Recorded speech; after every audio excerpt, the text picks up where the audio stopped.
process of making sauerkraut. And let me tell you, it's painful. But that's okay, because the rewards you reap are better than the pain.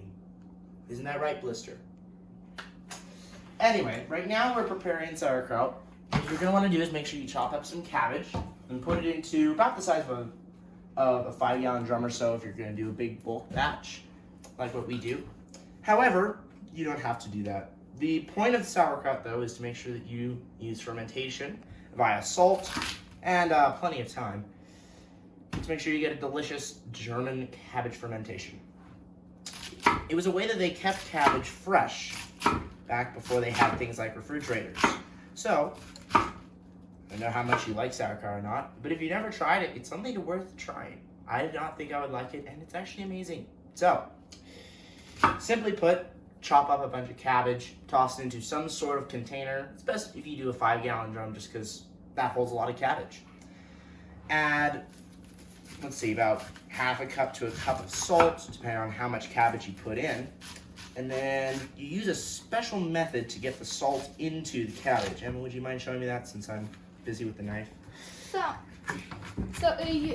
you put salt in there, and then you take this really nice, it's kind of like a hammer, and you just kind of grind it in there.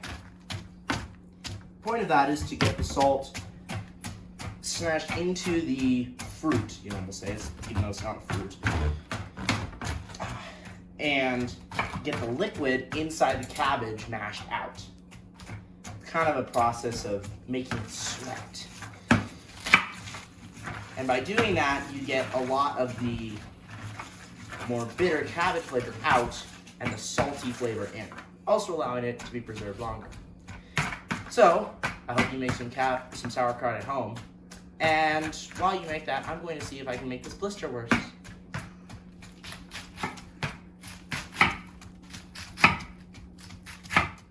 Hi, so I'm going to show you how we're going to finish our sauerkraut. We've been at the farm all day picking, and this is, I think, about 3 to 4 large cabbages. So I want you to take a look.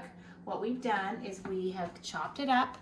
We pounded it up. We put a lot of salt into it. We've used our tool here to help break down our cabbage.